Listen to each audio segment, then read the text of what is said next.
এদিকে শেষ মুহূর্তে জমজমাট সারা দেশের ঈদ বাজার। সকাল থেকে গভীর রাত পর্যন্ত মার্কেট, শপিং মল থেকে ফুটপাত সবখানে উপচে পড়া ভিড়। পছন্দের পোশাক, জুতা আর প্রসাধনী কিনতে দোকান থেকে দোকানে ছুটছেন ক্রেতারা। ধামরাই ও বেনাপোল প্রতিনিধির তথ্যচিত্রে ডেস্ক রিপোর্ট। শিয়া বাটার ও ভিটামিন ই সমৃদ্ধ লিলি বিউটি সোপ, তারুণ্যময় উজ্জ্বল ত্বকের জন্য।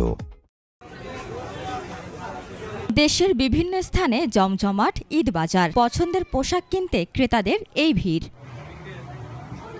ক্রেতাদের পদচারণায় মুখর হয়ে উঠেছে ধামরাইয়ের ফুটপাত থেকে শুরু করে শপিং মলগুলো। এবার ঈদে নারীদের প্রথম পছন্দ শাড়ি, কামিজ, আর পুরুষদের পছন্দ পাঞ্জাবি শার্ট। সুতি কাপড়ের 3 পিস ও পাঞ্জাবির চাহিদা অনেক বেশি। ইন্ডিয়ানটা কিনছি, ভালোই দাম হিসাবে 3 পিসের জামার কোয়ালিটি খুব ভালো, সব মিলে ঠিকই আছে। মার্কেটে আসছি ফ্যামিলির জন্য মার্কেট করতে। আশেপাশে দোকানে ঘুরলাম, দেখলাম মোটামুটি কাপড় চোপড় দোকান ভালোই। এবছর ক্রেতাদের ভিড় যেমন বেশি, বিক্রির হারও তেমন বেড়েছে বললেন বিক্রেতারা। আগের থেকে বেচা কিনা তুলক মূল্যে ভালো, তো কাস্টমার আসতেছে, এখন বেচা কিনা করতেছে। বেচা কিনা মোটামুটি ভালোই, খারাপ না।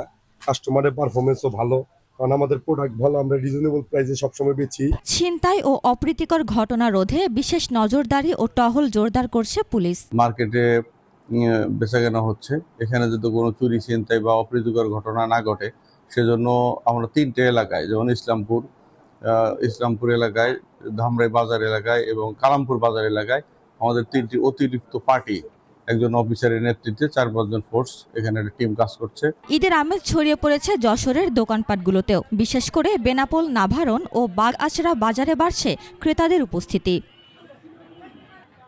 প্রায় সব দোকানে সীমান্ত দিয়ে আসা ভারতীয় পোশাক, তবে দাম নিয়ে সন্তুষ্ট নয় ক্রেতা। এখন শেষ পর্যায়ে জিনিসপত্রের ঊর্ধ্বগতি, তবু কোয়ালিটি অনেক ভালো। কেনাকাটার এই আমেজ চলবে চাঁদ রাত পর্যন্ত, এমনটাই জানালেন বিক্রেতারা। ঈদের কালেকশন ভরপুর এসেছে এবছর, এবং কাস্টমার আমরা আমাদের তুলনা অনুযায়ী, আমাদের আশা অনুযায়ী ভালো পাচ্ছি। থেকে বেশি চলছে হচ্ছে পাকিস্তানি 3 পিস আর ইন্ডিয়ান জর্জেট, কাশ্মীরি জর্জেট দিতে পারে। তুলনামূলকভাবে কাশ্মীরি জর্জেটের দাম বেশি, অর্ডার সাইড বন্ধ। ঈদ আনন্দ ভাগাভাগি করে নিতে সাধ্যের মধ্যে সেরাটাই খুঁজছেন ক্রেতারা। উপমা রায়, ডেস্ক রিপোর্ট, 21 টেলিভিশন।